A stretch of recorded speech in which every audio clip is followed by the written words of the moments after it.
Hi, my name is Dylan, this is Ply Creations, and as always, welcome to my workshop.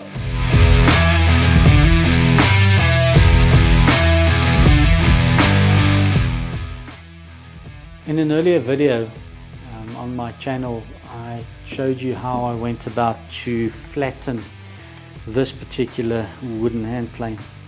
I did it with a 5.5 Stanley metal body plane. I'll leave the link in the description to that video if you'd like to go and have a look at it and check out how I go about doing that. In the video I do mention that the first job for this hand plane would be to flatten my workbench, and today is the day. We've finally gotten around to doing it. I've got a Nicholson Workbench. I'm standing at the bench. You can see parts of the bench top that will receive the attention in the video. I'll go through the process of what I check, what I need to be attentive of in the process. The top is planked, it's a planked top. From what we know in South Africa is pink beech. It's imported from, I think it's the US, and it's attached to the undercarriage using nails to allow for movement. I'll bring you in close, I'll show you what it looks like. The top is rather worn, it hasn't had official attention or flattening in about 2 years, so it does look a little bit worn. And I'll bring it into the bench, bring it in close, show you what I'm looking for, and then get into it. So sit back, relax, pour yourself a drink, because today you'll be watching me do quite a bit of hard work. So see you at the bench. I'm standing at my workbench, and you'll shortly see a close-up wide-angle view of the workbench top that we'll be working on today.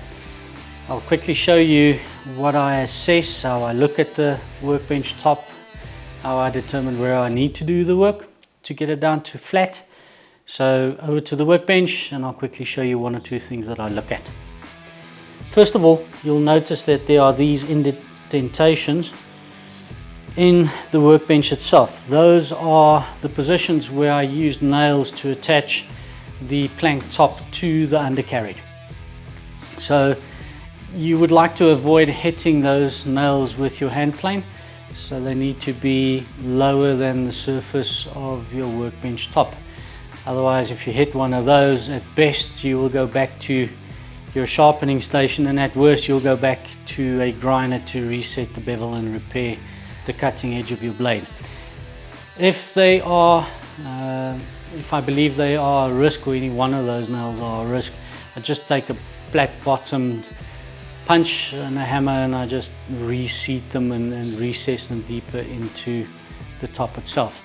I have checked that and happy that I don't risk damaging my hand plane on any one of those nails. The next thing I do is, if I take my hand plane, and by the way, you can do this with a straight edge as well. I use my hand plane, it's flat and straight, so I might just as well use it as an edge, so I can both plane and check as I go along, and that just saves time in my case. If I tilt it up like that, you may notice that there are gaps, and you can see the light coming through under the hand plane. And I have checked the full length of the workbench, and I'm seeing a similar picture all along its full length. So what I am seeing is that I have a slight hollow under this section, I have a slight hollow under this section, and in this area here you notice that I have a rocking of the hand plane, and that rides over this area or this side or edge. So what I'm effectively seeing is it's hollow here, hollow here. This edge here is on a similar level to the edge here, and then it drops off towards what is the front of my workbench. Where I'm standing now is the back of my workbench. I recently moved my workshop around, and I've swung it around, and you won't believe how I keep forgetting on which side of the workbench I am. But that would be the front of the workbench. So in effect, what I am seeing is that for each one of those pieces of planks that it's cut, and The cupping is actually an ideal situation, because if you had a hump in the middle of your table, it's a little bit more tricky to figure out and to fix it. Also keep in mind that the techniques that I'm going to be showing you today also transfers into furniture making, so making tabletops and so forth. You can use the same technique. What I will be showing you is how I go across the length of the workbench to get it flat. But back to the cupping and why that is better or easier to fix. If you look at the plane like this, generally it's accepted that you can flatten effectively and straighten any workpiece that is roughly double the length of your hand plane. And of course you can extend it, because this section becomes the reference of your workpiece, becomes the reference for the next and so forth. But easily done is double the length of the sole of the hand plane. If I come back to the workbench, you'll notice that the length of this particular hand plane almost bridges fully across the workbench itself. So my sole will constantly, or the sole of the hand plane will constantly be riding on the high areas, and therefore simplify the process somewhat. So what I do is I go diagonally across the width of the table or the work surface, and then I come across, keeping the diagonal in a single direction. So looking at the tabletop or the bench top, it's towards my right, and I will go diagonally across up to the very end of the workbench, and then come in the opposing direction, so towards my left as my hand plane is orientated. At the moment I come back and I keep knocking down the high areas until such time as I brought the high areas down to a relatively good level, and then I go along as a final stroke just to even out all the cuts and smoothen out the top and get it all nice and neat. I then go along the full length of the top and just blend all my strokes that I made with the hand plane. Another thing to keep note of, a lot of attention is usually given when you flatten a top or something else, that you don't overlap, or that you overlap your strokes somewhat with a certain percentage. In this particular case, I'm not all that interested in being very accurate or precise with the overlap. I just keep knocking off the high areas until such time as I brought the tabletop or the work surface top down to a reasonable level. So I'll show you how I go about do that. I'll probably go over to a time lapse. There's no reason for you to suffer along with me. Quite a bit of hard work laying in front of me. Before I do, I'm quickly going to show you how to set up, or how I go about setting up my hand plane, just as a quick, just showing how I do it. This hand plane, I'm still learning how to use it. Not hand planes in general, but this particular one. Anyone who uses a wooden hand plane may know and agree with me that each hand plane, even metal ones, have its own personality. So I'm learning to get used to this particular one. So as far as the depth of the cut goes, I'll go for a medium depth, probably a coarser cut, and then let it up as I go along. The hand plane setup, probably good to have another video so we can discuss that in detail. So I'm just quickly going to show you how I do it. So time lapse, you're going to watch me work. Sit back, relax, pour yourself something cold, and if I change anything or come across anything that I need to be able to show you, I'll come back, set up the camera and show you quickly what I'm busy with and why I've stopped. But apart from that, it's going to be a time lapse. So I'll do one direction, you'll watch me on the wide angle view, you see me go in the one direction, get to the end, come to the other direction, and then I'll show you and evaluate the process as we go along until we get to, of course, to the end, where I'll also show you the favorite workshop finish that I use to put onto all my tools and workbenches and so forth. Setting up the hand plane. I have settled on a metal hammer to set up my hand planes. So this is, I think it's brass, head setting hammer for Japanese planes. Because the metal in the head is softer than my blades, it doesn't damage my blade when I use and tap on the blades. And it provides me with some level of feedback so I can actually feel what I'm doing. So I like using this little guy. I have the hand plane in my hand and I'm feeling on the sole. You may notice I'm feeling on the sole how much the blade is protruding, and I'm also judging between the two fingers if I have it skew or parallel to the sole. I usually start off by tapping the wedge home, then setting the blade, moving the blade back and forth, and then do a cut to see how deep I am, if I need to make any adjustments. So in short, that's how I go about adjusting it. This one was rather hard to adjust. A couple of days ago, I've applied a finishing oil to the wedge as well as the bed on which the blade sits, and it's now become easier to set. So if you have a wooden hand plane and you are struggling, maybe that's, or sometimes that's often a good place to start. So it's time for this guy to get to work, and I'll put it on time lapse and show you how I go about it.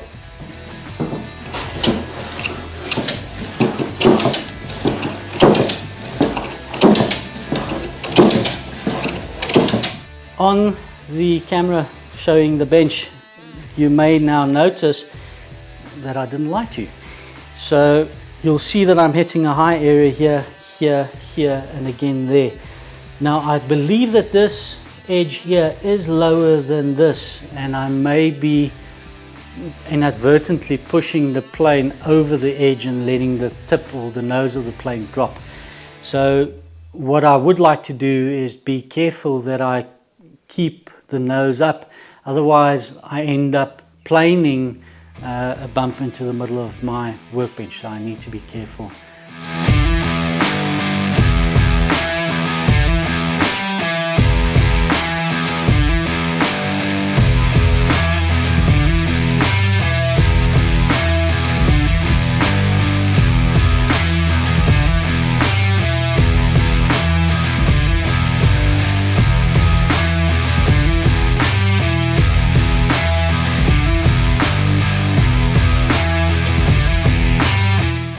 So as you can see, we're coming along nicely, quickly removing quite a bit of material. A couple of things I might have neglected to mention. One of the most important is, if you look at the edge of your workpiece or tabletop here, and of course the other side as well, depending on which side you're coming from, have it chamfered or rounded, because coming across the grain you risk tearing out on that corner or bursting out as your plane crosses the edge.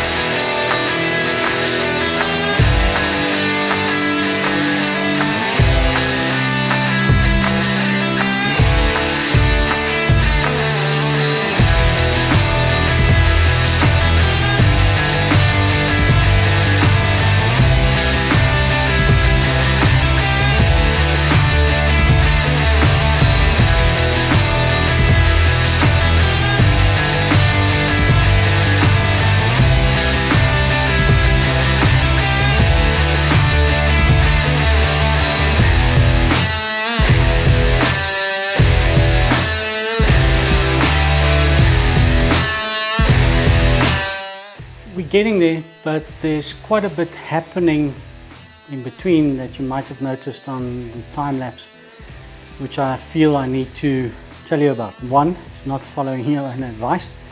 So you may recall that I said you need to break the edges of the workpiece or the wood that you're exiting over with your hand plane. Now I'm removing quite a bit of material, more than I originally anticipated I would. So I have the flip stop in here, and the plank next to the flip stop, I've taken away so much material that I no longer have a rounded edge there, and it's broken out quite badly. So I'll be using my block plane, newly repaired. Another video that I'll refer you to. I fixed it, and you'll see that on my channel as well. I'll leave the link in the description, but I'll use the block plane to break that edge and see if I can remove. There's quite a bit of breakout, and hopefully I don't need to remove too much material to get rid of it. The planks, these two in particular, so sorry, going back to the camera, I'll show you.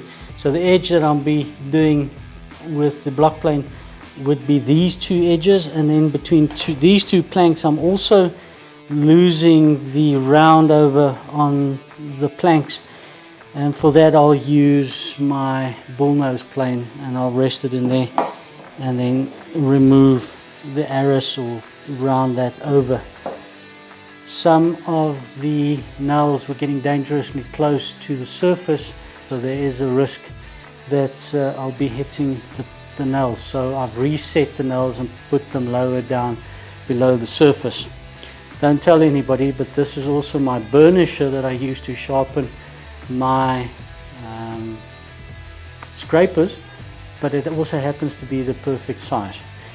I'll actually have another video showing you how I made this so you can make your own, so I will be making a second one, but my burnisher. So I'll break the edges on the work sections that I've shown you on this particular camera or the wide angle camera, and then as soon as I've done that I'll carry on. You may have noticed me checking for squareness on the workbench, and I'm not particularly fussy about it being square absolutely to the sides.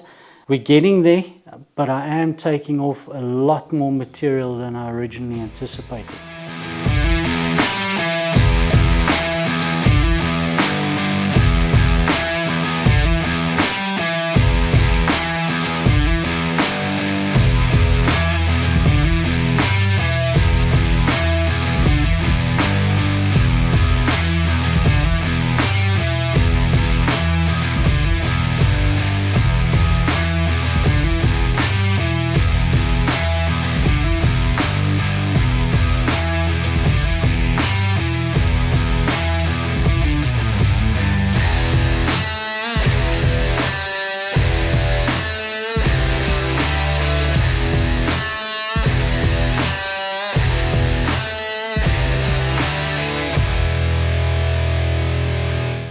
Okay, so about 4 hours and a good few, well, at least 2 liters of water later, its workbench is flat across its width.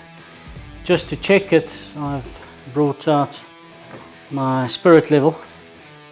It's relatively flat, and I've checked the same way as I would do with my hand plane. It bridges the full width, so it makes it a little bit more accurate.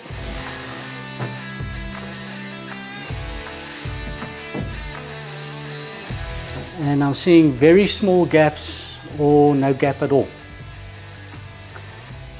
So that's across its width. Now we need to work along the length of the whole workbench.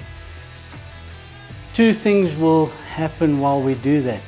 Before I continue, when planing across the width of the workbench, as you find that you're skipping less and less and less areas and you're now exposing more fresh wood or fresh material on the top, set your plane more and more fine to the point where you start removing tracks from the cross work that you had done. It will remove a lot of the tracks and gaps that you might have caused as a result of a very coarse plane, and that will make the next step easier. The next step is to make the workbench flat along its length, which shouldn't take us much work, as well as remove the tracks and the marks that we left with the rough work we did across the workbench. You may see me work in specific areas because I may find areas that are a little bit higher than the rest, and I'd like to bring them down. So I'll probably do rough work by planing a little bit at the end and moving back and moving back and moving back, just to get everything on the same plane, and then I'll start taking long finishing cuts, and then of course we'd like to end up with full length and full width cuts and get it as flat as we can. It doesn't need to be an absolute mirror shine finish by the time you are done, but there's no reason why we should leave our workbench top in a mess. So I'm going to proceed to do that, and once again, time lapse is about to start.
They say one of the things in woodworking is to know when you beat, and I got beat. For some of the other reason on the wooden jointer, couldn't get a really fine setting, so I really struggled to get decent shavings along the length of the workbench. I did mention it's still bedding in, and that could be a result, and hopefully that will improve over time. But as a result, I had to revert to my trusty number 7. In the time lapse, you would notice that I was getting really nice full width, full length shavings on the workbench. The fact that we're getting full length, full width shaving tells me that it is now flat, not only front to back as we saw when we finished off with the width of the top, but also along its length. And the 7, as always, came to the party and did a good job. Finishing, I've got this. I've started to finish. This is a 50% or 50-50 mix boiled linseed oil and turpentine, depending on where you are in the world. I think it's called white spirit. I make a 50-50 blend of that. Not my recipe. Found that, or got it from the English woodworker, Richard Maguire. And it works really, really well, and I use it everywhere in my workshop. I'll leave a link in the description for my website. I wrote an article on how I mix this up and how I use it. So it's simply a case of eyeball, really half-half. Then you use a brush. I've got the wide angle on. Just checking if it's still recording, and all you do, you'll notice that I've brushed some areas, and you just get it onto all the bare surfaces and give it a decent coat. And because it's thinned with turpentine, it does absorb into the wood quite quickly. And all you do is slather it on, let it absorb into the wood, do another coat. 3 coats is usually sufficient, or sort of you can go more unless you get bored. So just coat it, let it absorb into the wood, and there you go. You may have noticed that when I sharpen up my blade, and I've got a whole bunch of blades to sharpen before I finish off for the day, I use the Axe Minister Tools Rider Sharpening Station. I'll leave a link to that particular video in the description as well. I have a video where I describe how to use it, and I go through the step-by-step process of using it, and that's a cool video to watch, so have a look at that. But that effectively brings us to the end of a tough day. So who says that woodworking isn't hard work? Today proved the naysayers wrong. Stay hydrated.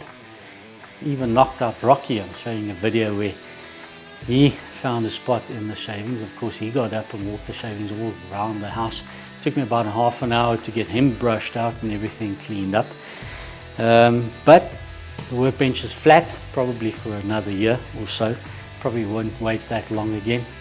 That was a lot of material to remove. As always, thank you for joining me in my workshop. Thank you for taking the time. It's really nice to have you around. I'll leave the link to my website at the bottom of the screen, and all the other links you'll find in the description. Have a good one, and I look forward to seeing you around. Join us again.